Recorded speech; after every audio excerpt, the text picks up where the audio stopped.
Supposed to be the day the new Republican-controlled House was to vote on repealing Obamacare. Of course, the vote has been postponed because of the shooting tragedy in Arizona, and it was considered a symbolic vote anyway, since Republicans don't control the Senate or have the votes to override a presidential veto. But one congressman is making more than a symbolic gesture in protest of the expansion of government. Representative Joe Walsh of Illinois has decided to turn down his federally funded health insurance and to shop around for private health insurance in spite of his wife's pre-existing condition. Representative Joe Walsh joins us now. Congressman, great to see you. Thanks for coming in. Now, is your decision on health care and insurance a protest of Obamacare or just generally a protest of the privileges that go to the elite inside the Beltway?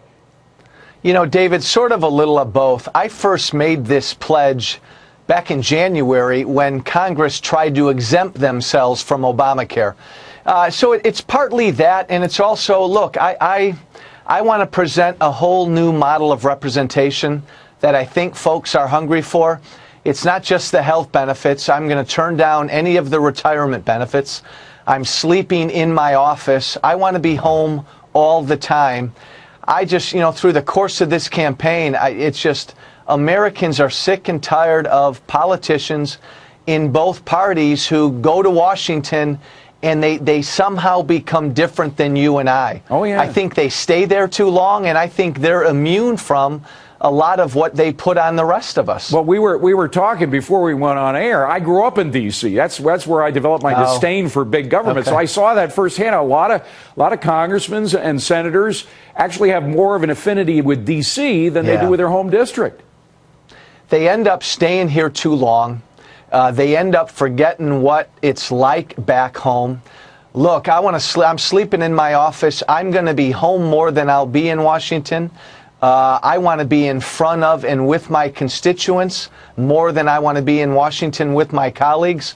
I didn't know Congresswoman Giffords in Arizona, but boy, it sure sounds like, from what I've read about her, that's what she enjoyed doing. And I mean, that's what she was doing on Saturday. Absolutely. Absolutely. She had the heart of the community in her being all the time, and I assume she still does. Now, do you think you're going to have any effect of changing the D.C. culture? Because, you know, some people in D.C., like Trent Lott, for example, Republicans said he plans to co-opt all of the new Tea Party candidates when they're sworn in. And, of course, you were sworn in. What do you think who will affect whom the most? Well, good luck, former Senator Trent Lott. I don't think that's going to happen, David. Look, this is a very unique freshman class. Even above and beyond its size, there are a lot of first-time people who've never run for office before. What sent a lot of us to Washington is we were just so angry and concerned with the direction of the country. We know most of this class gets it, David. We've got 2 years to turn things around, to stop the growth of government, and yes, to repeal, respectfully, Obamacare. If we don't do some of these things that we said we were going to do, I think we're going to be in trouble at the ballot box in 2 years. By the way, you've only been there a couple of weeks, I assume, but what is your general impression of the culture inside the Beltway? There is a Beltway culture.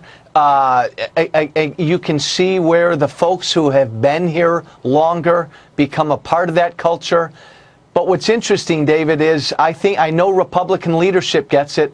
The tone that Speaker Boehner and Majority Leader Cantor have set has been wonderful. There was not a lot of celebrating going on last week when we Republicans were sworn in.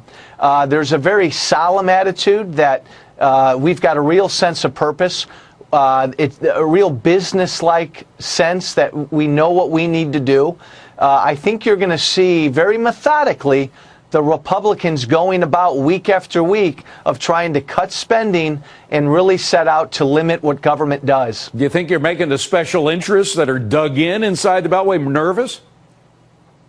Absolutely. Very much so. You can see it in their tone. They don't quite know how to embrace newcomers like myself and a number of the other members of this freshman class. They don't quite know what to make of us because we're not beholden to them. We don't want to stay in D.C. We want to spend more time back home. And look, we came here with a clear set of instructions from the American people, speaking for myself, I'm not going to veer from those instructions. By the way, we want to talk about your home state as well, because it's not just the culture inside the Beltway, it's the culture inside a lot of state houses. Of course, your state of Illinois just had a very significant vote last night or early this morning to raise taxes about 60% without any real restraint on the spending habits of Illinois. What are your thoughts on that? It's pretty depressing, David. In the dead of the night, my home state of Illinois voted to increase the individual taxes, increase corporate taxes, basically telling individuals and businesses in this state, go elsewhere. And so that's going to continue. You will see businesses, unfortunately, leave Illinois, go to Indiana, go to Wisconsin, where the climate is so much more friendly. This is probably one of the least friendly business climate states in the country. That's only going to continue, and it's really depressing. But you know what, David? Elections matter. We knew that if we reelected a Democratic governor and we kept Democratic majorities in charge down in Springfield, they were clear they were going to raise our taxes. But you know, Congressman, we have the situation in New York where you had a Democratic governor voted in, Andrew Cuomo, who of course has the famous Democratic father, part of the Democratic establishment. He says he's not going to raise taxes at all. He's going to take cues from Republican Chris Christie in New Jersey about how to cut the size of government. So it's not necessarily a partisan thing. I wonder if Illinois is holding out, the old timers holding out on their old principles based on their idea that they're going to get a bailout from their friend in the White House. Quite possibly, David. But look, I don't think the Democratic leadership in this state gets it.